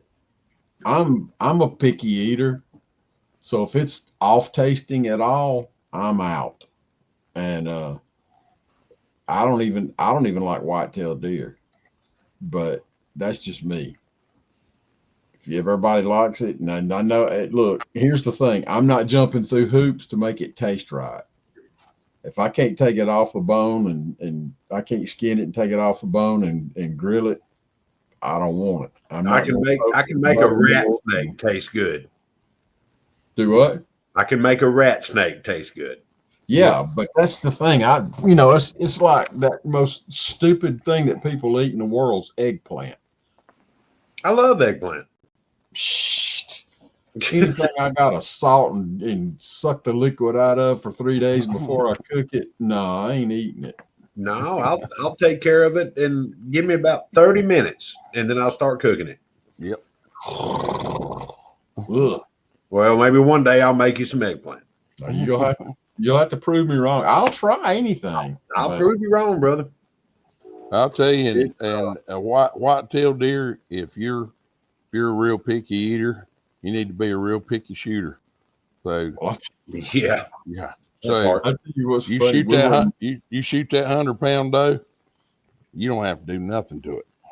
You know, you shoot a 200-pound buck, well, you're gonna get the funk unless you treat it right. You know, depends on what time of season that you get it. CW knows. CW's killed a pile of big old deer that been eating them Connecticut acorns and stuff, and you know how they get CW, even if they ain't ruddy. Now, about if you get them in the middle of the rut, yeah, I smoked a 200-something pounder last night. Did you? Loins from a 200-something pounder. They're just as tender as can be. Cut it with a fork. Oh yeah. The thing about deer meat is, and I finally convinced my wife. My wife eats her steak well, or ruined, as I say. Okay, and I eat everything rare, no dunner than medium rare. But deer meat, if you get it much past medium rare, Medium rare is well done. Right. Yeah. Exactly. It's a Turns to it's a shoe different. leather. It ain't a cow. You know, there ain't no fat in it. So No, I No, smoked it to 130 degrees and let it sit on the stove for about hour and a half. yep. We sliced it. It was just as beautiful as can be. Cut it with a Yep. fork.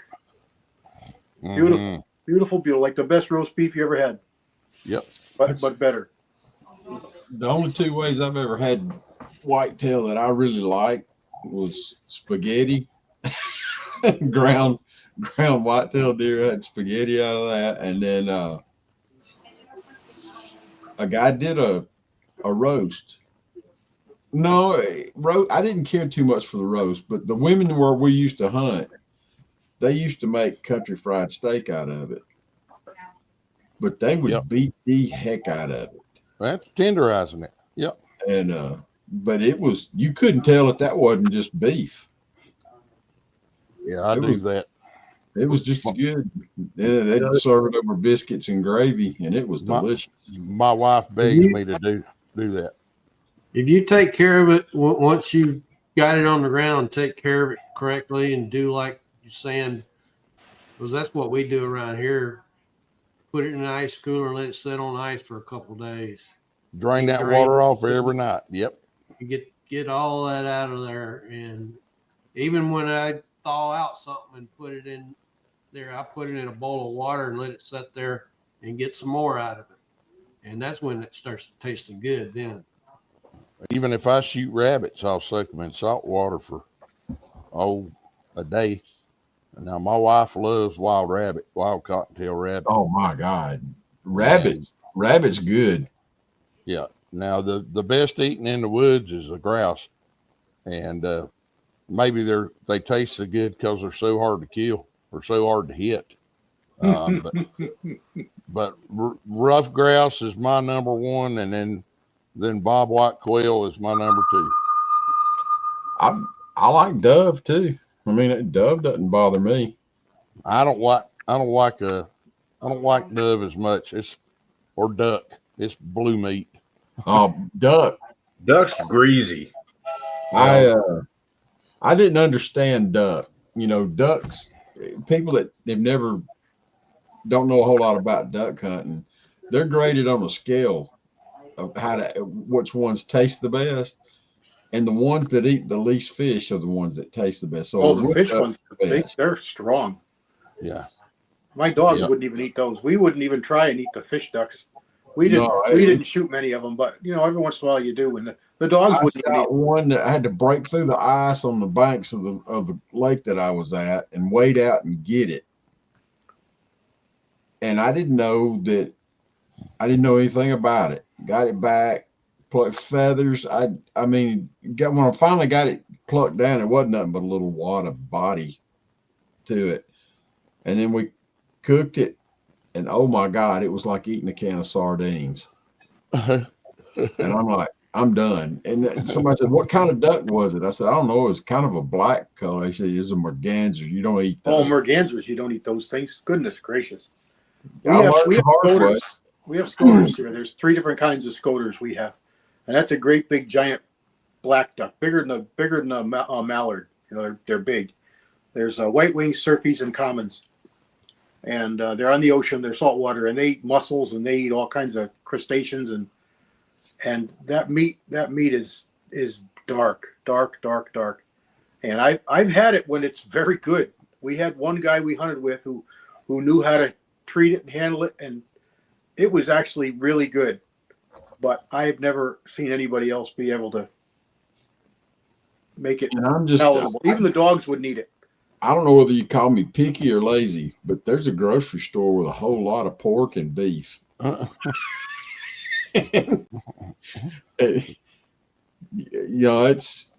had good whitetail, but to me, as far as eating game, squirrel and rabbit are 2 of the best. Have you ever tried a woodcock? Oh, there's another thing. They eat worms. No. Timberdoodle. No. It's like eating and see your grouse, and all of a sudden this little It's not even like flies. worms. You know what it's like? It's like eating liver. the crap that comes out of worms. That's Yeah. what it's like eating. And Oh Th- man. Man, this little thing flies up in front of you, and you're already geared, ready to shoot. And you pop one, and you say, "Well, I'm not going to leave it laying." The first time I shot one, my bird dog pointed it. I flushed it. I My shot dog it. wouldn't even pick them up. My dog would not. Me and you talked about this when you were down here. My dog would not pick them up. She said, "I Wouldn't ain't even picking pick up 'em that thing." You gotta go pick it up yourself. He'll find Yeah. it for you, but there it is right there. You pick it up. Yeah. And then I took it back to camp, and I wanted to try it, so I busted the breast out of it. Cut it up, bread it, fry it. I'm Southern. We fry things, and It hides a lot of sin. and I fried it, and I tried it, and my buddy Eddie tried it. I looked at him and said, "Man, this is nasty," and I threw it down on the floor for the dog. Lady walked up to it. She put one nostril up to it. And she walked away. She would not eat it, and I was like, "Okay, I'm never shooting one of them things again." They're weird looking birds anyway. So worm birds, Timber doodles. Yep. We get them down here. They're migratory. We get them down here late winter. Yeah, our birds are very small. They're like the size of bigger than a sparrow, but they're not as big as a robin. Yeah, they're not. They're nowhere near as big as a robin. They're more like I was going to say a starling maybe. Yeah. Then the migratories, those can be big. Those can be darn near a pigeon. I mean, they're big. Well, the weirdest ducks I've ever seen is a gooey duck. What was that? That guy that does dirty jobs, he went on a thing. Mike Rowe. Gooey duck. He said, is that a gooey duck in your pocket, or are you just happy to see me? They're nasty. Neither. Yeah. And mergansers they're bad. They're fish ducks. They're I've had some pretty ones. They got the what are they? The black and white ones. They're crested, breasted. They're got the commons, red breasters, the hooded mergansers. They're pretty. The males. They're really, really pretty. They're black and white. They're smaller. They're really a good looking duck. I like quail. Wood duck or wood duck are gorgeous too. Harlequin. We have harlequins here too. Harlequins are really pretty ducks. That's wood duck is the best eating duck in our area. It's the prettiest duck too. Yeah, they're pretty. I wouldn't chase you across town for a mallard. I could care less about eating a mallard. Now we get green winged teal. Mm-hmm. They're good to eat, but green ones. Viejo's on to it. I like quail. I love quail. Yeah. Problem is, ain't no quail good. Chucker's good. Pheasant's good. Hell, dove's good. Yeah, pheasant is good. You can't find quail here anymore. When I was a kid, there was quail everywhere. Now you can't find quail unless somebody's putting them out. Did I ever tell y'all when I was building this house? Me and my buddy come in from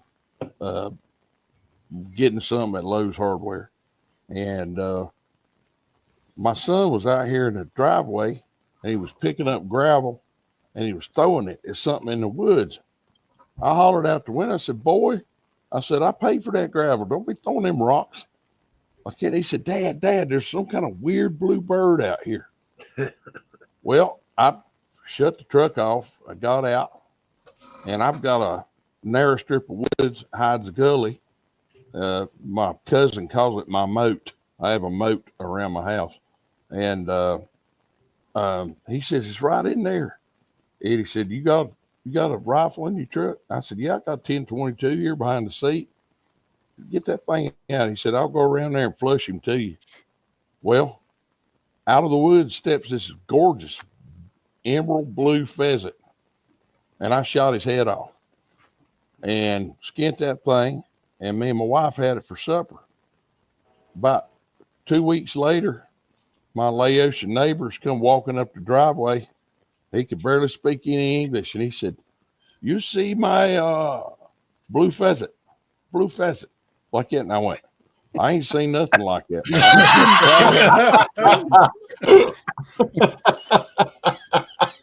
I wish I had that bird carcass back, and I would have skinned it and kept that thing for tying flies. That would have made some beautiful flies. But I didn't know there was I said, it looks like a pheasant, but I've never seen an emerald blue pheasant. I don't know how much that bird cost that man. It ate pretty good, though. Good thing you didn't invite your neighbors over for dinner, though, man. No doubt. Yeah. When I was in Korea, we were eating dinner off base, and I asked the liaison, because you couldn't leave base without a liaison. This ain't a dog story, is it, Kyle? Okay, I'll stop. Dog stories are the best. Come on. Go ahead. Better than a cat story. Anyway, they served dinner, and I'm sitting there eating. I'm like, oh man, this is good.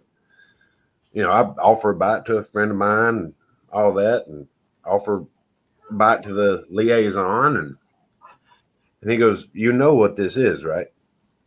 I'm like, I'm halfway done with it. I'm like, it's good. That's what it is. And he goes, for me. He said, "You know that's dog, right?" And I'm like, well, compliments to the chef. Back in Georgia, we ain't never had no dog cooked this good. I said, they know what they're doing, and hell, I've already ate half of it. Shit. Yeah, well, you can't turn back then, Right. Might as well eat it. It was good. Whatever. Yeah. Eat Ren 1010. Ah, well. Yeah. Hey, you're eating Woody Woodpecker. Shut up. I know.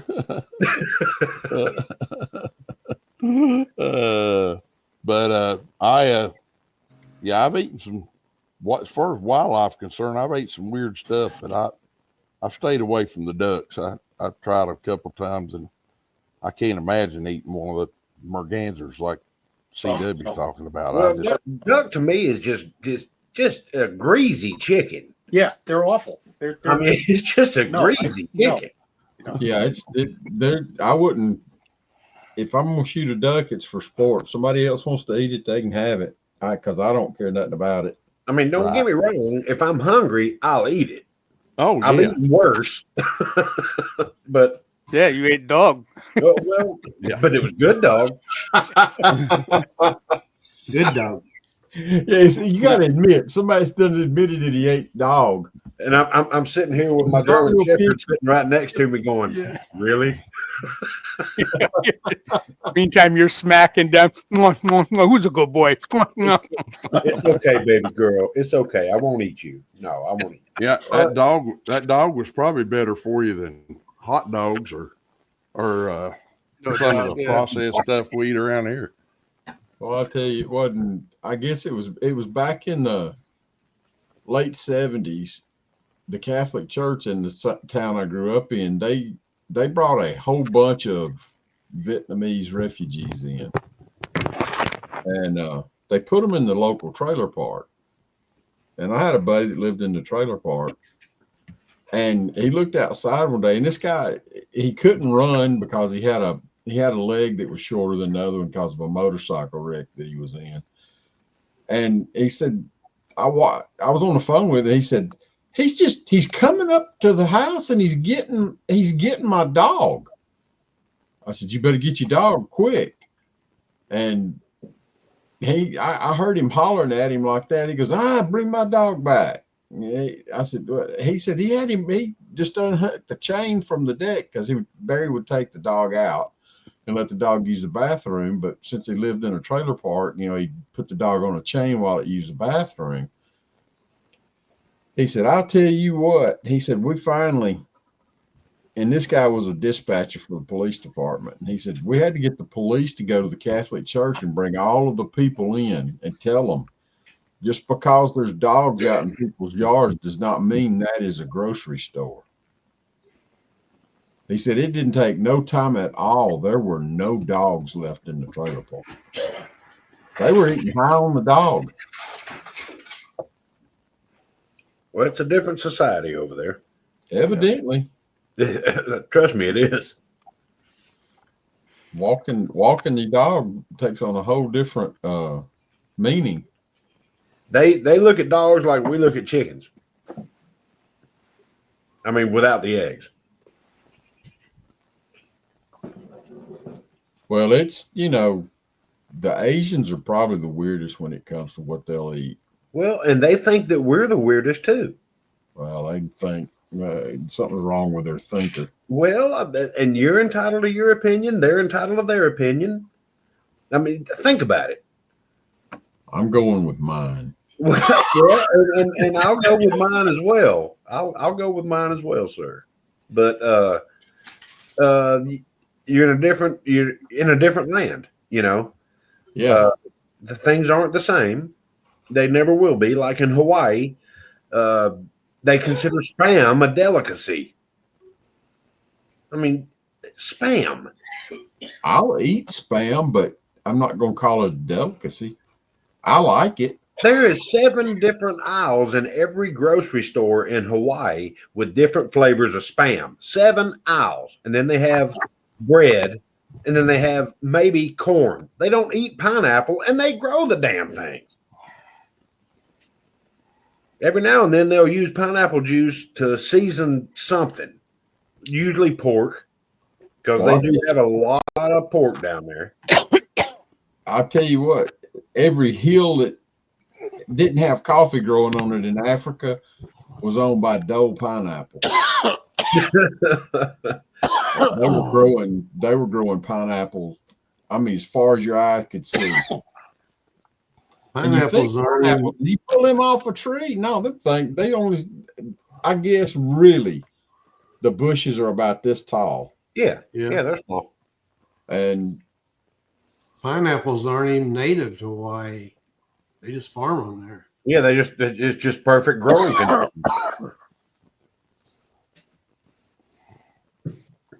But yeah, pineapples are weird. It's one of the only vegetables or fruits, that grow from the root end up. Yeah. You don't pull them off the tree. You cut the fruit off the tree from the bottom. Weird. But they're so good. Pineapple has an enzyme in it that's that actually they'll use. It's like papaya.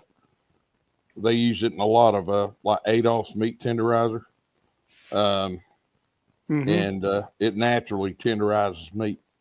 Well, it's like lime juice. It's the citric acid in it.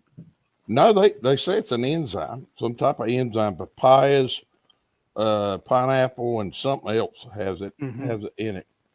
You can lay it on top of like a thick cut pork steak. Lime will, put it on the grill, and it'll help tenderize that pork. And it tastes good. Yeah. Yeah. Right. Well, actually, grilled pineapple all by itself pretty tasty. Yes, sir. Put a little char to it, Yes, sir. Especially if you put it on eggplant. Take that right, Bama. I'm gonna have to make them. Don't make anything you can put on eggplant to make it better. I know exactly what I can do to eggplant to make it better, and it's not going to take all day like you think. Maybe it's supposed to make the pineapple taste better, and then you throw the eggplant away or something. You got several good cooks on this discussion tonight. I bet we could put anything on the grill and you'd eat it. Not eggplant. What's his name there? He don't like eggplants either. Scott there, Kentucky Ballistics. He don't like eggplants either. No, he hates them. He hates them with a passion. Why? He just likes to shoot them. He just likes to shoot. Eggplant is an acquired taste.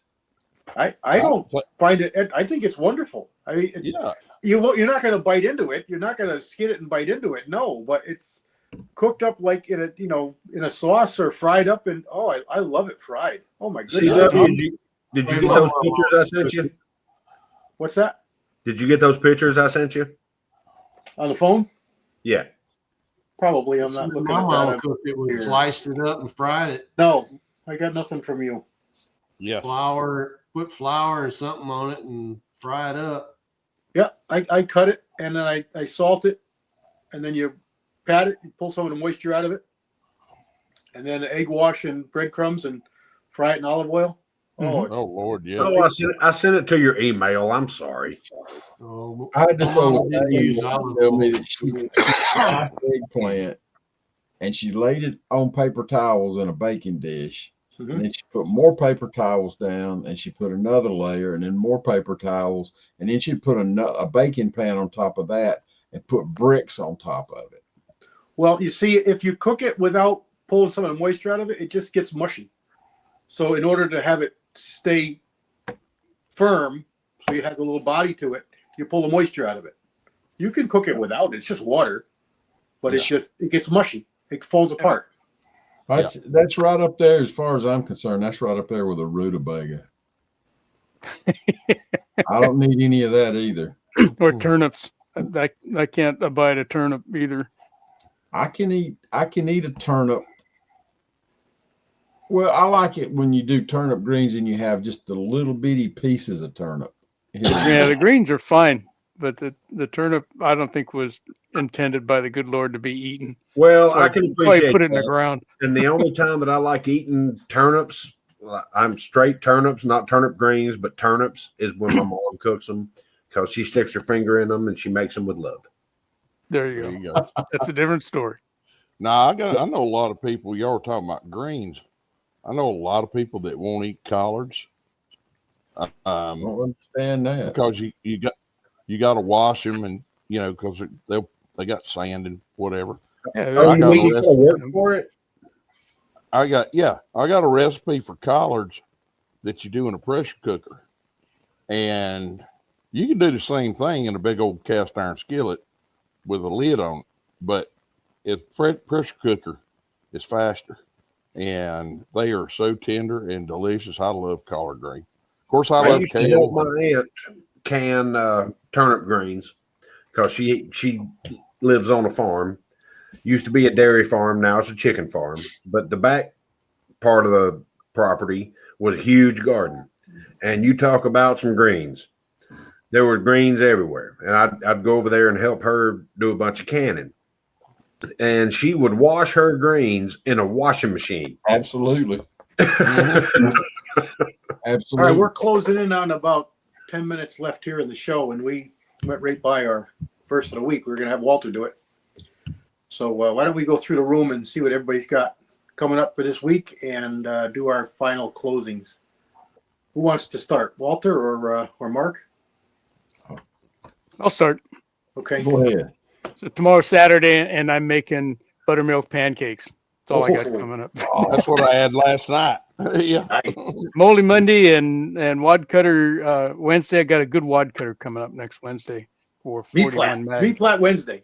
Yeah, meat flat Wednesday. That's even better. Yeah. No days of the week start with an M. It's hard to come up with something. So anyway, yeah, kind of same old for me. Rebel, what's up with you?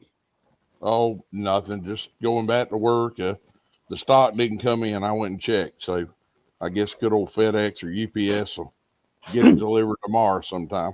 And but that's about it. That's about all I got. Go Cool. ahead, Bama Dad. I don't have a whole lot of anything going on, except if James to meet me in Talladega and go shooting. Other than that, I'm going to Talladega and shooting. And gonna go up to the CMP and take a shot or two with the new rifle. See if I can get it on paper. She's gonna shoot. She's gonna shoot. I'm hoping. Hey, dog. All right. How about you, Six? Oh, we're going to go. I'm going to go cowboy shooting in the morning. She's going with me, but she don't get to shoot. So, Yeah. How's her hands doing? Or hand doing? yeah, she's getting better. It's frustrating not having two full working hands, but Yeah. she's getting better. But I'm going to go Sunday and shoot a target challenge with cap and ball pistols So Well, that's different. Oh, neat. That's neat. Yeah. You're gonna do it like it's a basically a square with a little picture of a stamp in the middle of it, which is something they used to do in the old West or something like that. So I'm gonna try that. What is it? Cap and Ball Fanatic, I think it was, channel. He's putting it on. Gonna try that. Ain't got much else going on, I don't think. Wad Cutter Wednesday's coming up. I'll have a casting video Sunday for air guns. So that's about it. The full channel, the full video will be on Rumble if it works. I don't know what's up with Rumble. Yeah, it's been giving me trouble too. I can't get it to upload. Yeah, I haven't had a problem yet. very good.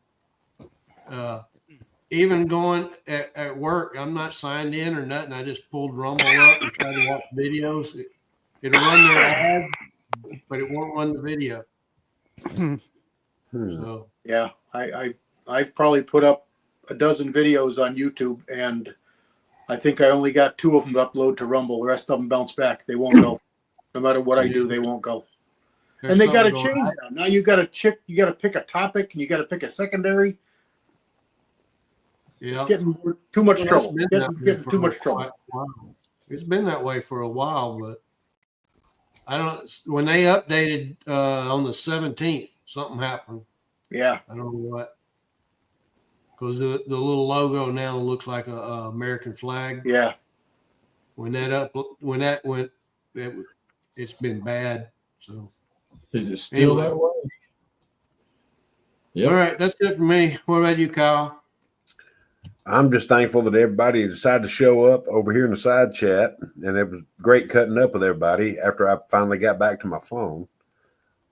As far as shooting goes, there's probably going to be on Sunday. Of course, I can't post a video about it except on Rumble, but there's some 44 magic about to happen, and we're going to play with the Henry. Hopefully me and Jamie can get out either probably Thursday or maybe Saturday or Sunday. Hopefully we can get out and run out to just a 25-yard range, unless he wants to drive up to a 100-yard range. That's fine. I don't care. Drive down here. Yeah, well, I'm off Wednesday and Thursday. Other than that, I got to be at work at 6 o'clock in the morning. So Wednesday and Thursday work for me. Y'all come on down and go to the CMP. It's about as far for me as it is for you. Well, let me see. Well, we'll have to talk about that. I think we started talking about that, but didn't. Yeah. Well, I mean, we did, but didn't come up with an agreement. Going to load some stuff up for the Henry and probably the Ruger Red Hawk, and might bring the Taurus out there and play around with it too, because it's a fun little shooter. Got the band gig tomorrow night, and other than that, it's pretty much it. Other than just keeping everything real around the house, that's it. On to you, brother. Good deal. Good deal. I want to thank everybody tonight and thank everybody in the side chat. It was just kind of random, just off the top of our heads talking. So it just was just a meeting of friends here. So we didn't really get a lot regular stuff done. I apologize for that. No verse of the week. Apologize for that. But we'll get back to normal next week, and Jamie will be back, I'm sure. Can I say one more thing there, CW? I guess you already did, but go ahead. I want to say go Dogs. After all that dog talk, you had to come up with that. That's a little bitty poke at somebody on the panel.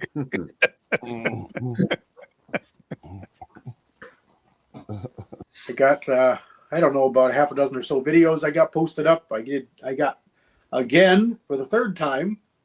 My last NOE molds came in. But this really is the last, because there's nothing else on his website that I don't have or don't need or don't want. So Right. Same with me. I've already went through his list.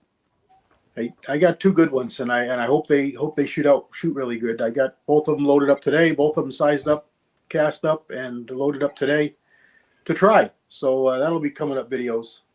Good stuff. All right, let me break in one more time. Walter, count us down. Is he here? Yes. All right, here we go. Last minute. In 3, 2, 1.